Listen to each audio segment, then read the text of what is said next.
Rieccoci insieme cari telespettatori, ben ritrovati, siamo in collaborazione con CIA Padova, quindi il direttore Maurizio Antonini, direttore CIA Padova, ben ritrovato qui con noi, grazie di esserci. Grazie a lei e buongiorno ai nostri telespettatori. Eccola, e quindi insieme dobbiamo affrontare, come sempre, lo dicevamo un po' prima dell'inizio della trasmissione, mamma mia, mai belle notizie, mai cose tranquille, sempre situazioni di criticità. Da un lato abbiamo le conseguenze della perdurante siccità di quest'estate, però anche adesso non è che sia stato un inizio cambio stagione particolarmente nelle norme, anzi la temperatura è stata alta, quindi cosa è successo all'agricoltura? Innalzamento dei prezzi energetici con piccolissimi margini di guadagno, se non addirittura in perdita per gli agricoltori per quanto riguarda i prodotti agricoli. Poi parleremo anche degli allevamenti, lo faremo, ci avete scritto del settore, molti di voi che avete allevamenti nella zona dell'Alta Padovana, abbiamo anche dei dati interessanti, quindi daremo anche delle risposte a voi, comunque preparatevi a mandare i vostri messaggi. E poi ci sono delle questioni anche molto interessanti che riguardano la caccia alle nutrie, un provvedimento della Regione, c'è poco da ridere, provocano danni, non si sa come, in che termini, se quanto i cinghiali, però diciamo che siamo lì. E quindi dei benefici di carattere economico per quanto riguarda i consorzi di bonifica, ma credo anche le aziende agricole che prendano determinati provvedimenti. Adesso ve lo vedremo meglio insieme. Direttore, incominciamo un po' a inquadrare la situazione, effetti della siccità nel lungo periodo. C'è ancora siccità adesso? Si può definire un periodo siccitoso? Assolutamente sì, oggi c'è ancora siccità nelle nostre campagne, tant'è che i consorzi di bonifica stanno ulteriormente dando possibilità per quel poca acqua che c'è, perché comunque non c'è tantissima acqua nei nostri canali, dare la possibilità agli agricoltori di fare irrigazione, perché comunque le semine autunnali devono essere fatte e comunque il terreno deve avere la sua capacità di umidità. Chiaramente è una situazione di grande difficoltà, la siccità ha portato un danno nella regione Veneto che supera 1 miliardo di euro per quanto riguarda i danni all'agricoltura, e quindi le aziende agricole sono in sofferenza su questo.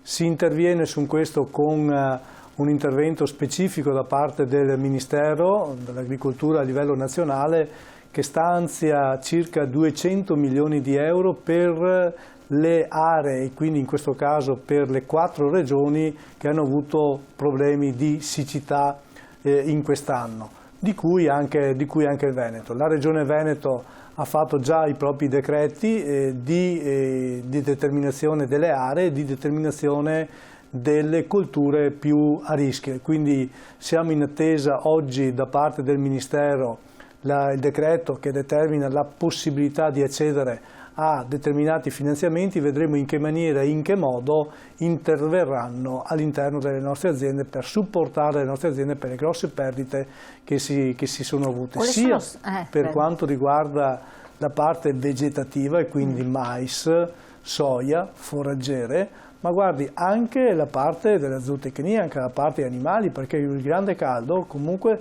provoca una riduzione della quantità del benessere degli animali, quindi la determinazione di una meno quantità del latte, ma anche della resa in carne. Quindi una situazione di difficoltà, e quindi quando si parla di siccità e questi periodi di grande caldo è un problema grosso per quanto riguarda il settore complessivo del settore Quindi qua agricolo. stiamo parlando di risarcimenti per il periodo dell'estate, dove c'è stata questa situazione fuori controllo, fuori dalla norma, fuori controllo, ma anche adesso, oppure adesso ci sono state delle piogge, anche in alcune zone più importanti che in altre, si è sistemata la situazione? Sì, ma guardi, oggi la situazione è comunque di difficoltà anche oggi in alcune aree.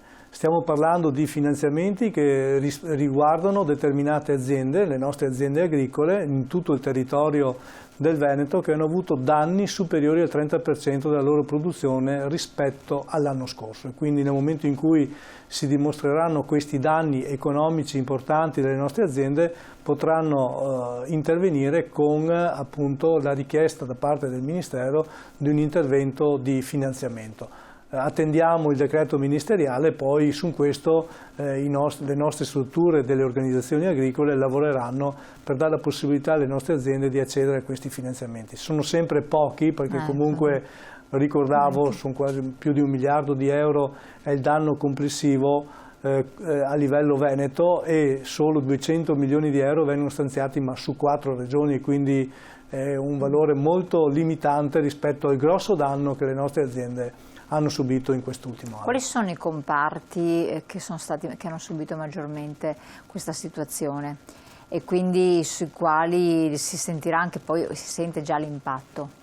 Beh, guardi, il comparto dei seminativi è uno di questi, il mais, la produzione di mais e soia, e quindi sono elementi determinanti. Per cui noi non facciamo fronte al fabbisogno interno? Sì, no, assolutamente, ma guardi, quando si parla anche di queste culture importanti, sono culture importanti anche per l'alimentazione della zootecnia e quindi l'alimentazione degli animali. Quindi nel momento in cui abbiamo una riduzione di queste produzioni, i nostri allevatori sono costretti ad acquistare all'estero questi prodotti con aumento importante del costo delle materie prime, e quindi poi si va a riverbero anche per il costo di produzione dei nostri prodotti. Quindi vede, la siccità sì, da una parte ci dà minor produzione, quindi minor redditività delle aziende agricole, ma dall'altra parte le aziende che hanno necessità di usufruire di della produzione primaria, mais, soia, foraggiere ed altro, hanno la necessità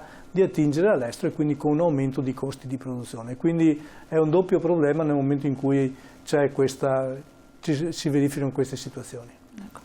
Allora, quindi dovrebbero arrivare questi finanziamenti, però lei ha accennato prima, oltre ai danni anche nel mangime, praticamente per quanto riguarda il foraggio, sostanzialmente la diminuzione del foraggio per gli animali, che tra l'altro si è avuto una riduzione pari al 50% rispetto all'anno precedente. Perché 50%? Sì, cioè, purtroppo il foraggio ha necessità di avere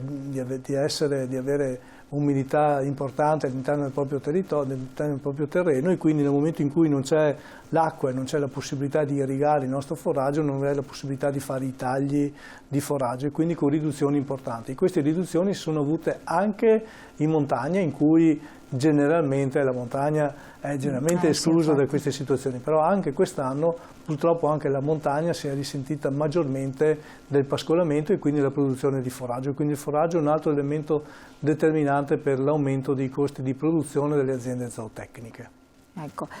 Parliamo di foraggio, parliamo di animali anche soprattutto in certe aree del Padovano, e quindi cerchiamo di dare anche un conforto, una partecipazione agli allevatori della zona di Gazzo, dell'Alta Padovana anche in particolare, che stanno soffrendo e lamentano dei rincari pazzeschi per quanto riguarda anche l'energia elettrica, anche in proiezione dell'inverno, perché quando fa freddo le stalle non possono stare ghiacciare praticamente, e quindi dei problemi sia per mantenere questi animali, per mantenere le stalle, per non vendere i capi, insomma.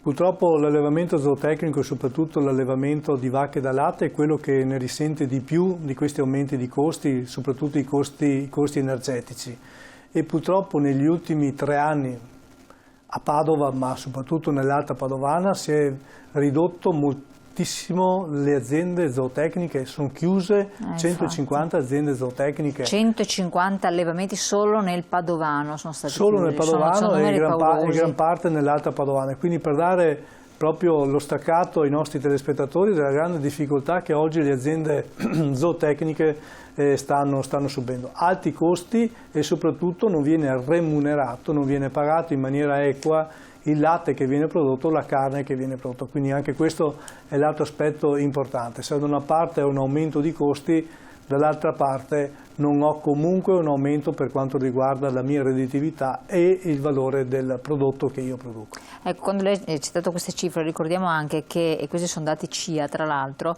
certificati ci sono poco più di 2500 allevamenti nel Padovano soltanto, quindi sono un'area altamente produttiva, per complessivi 145.000 capi. 145.000 capi sono veramente tantissimi.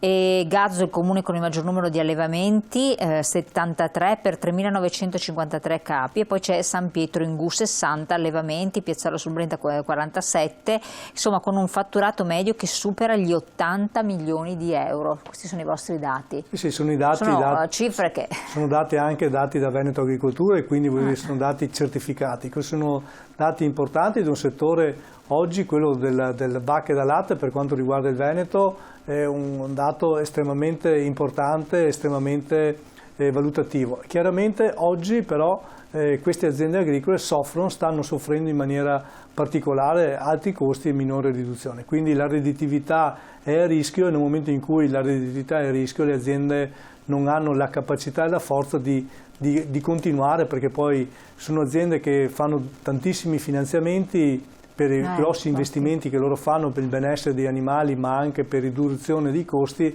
Poi capisce, le banche comunque alla fine chiedono il conto, e quindi ecco, la situazione anche finanziaria è una situazione di difficoltà. Oggi CIA Agricoltori Italiani ha proposto al nuovo ministro anche una moratoria per quanto riguarda i mutui in riferimento a questa situazione. Quindi maggior tempo. Maggior tempo nel pagare eventuali rate, perché poi alla fine è una situazione di difficoltà che le aziende oggi stanno subendo, insomma, quindi la siccità, l'aumento dei costi causati anche dalla guerra dell'Ucraina creano difficoltà economiche e quindi la finanziabilità. Su questo si deve intervenire, ma con interventi immediati e concreti, non parole, interventi immediati e concreti. Infatti, tra l'altro le stime sono di anzi c'è stato un allevamento su 10 che ha già chiuso, quindi questo non è i numeri che noi abbiamo dato e che sono dati certificati, come detto, sono numeri preoccupanti. Oggi cosa vuol dire, per spiegarlo a chi non addetti ai lavori, perché cosa implica che un allevamento su 10 chiude, cioè che se ne possono chiudere anche di più? Quali le ripercussioni? Qua stiamo parlando di produzione del latte, no? Con l'Oreca che ha già ripreso a lavorare, quindi vuol dire hotel, alberghi, ristoranti eccetera, che quindi c'è una richiesta maggiore di latte, tra l'altro. Sì, ma guardi, la richiesta può essere maggiore di latte, ma se agli agricoltori non viene dato il giusto valore del prezzo del latte, le aziende chiudono.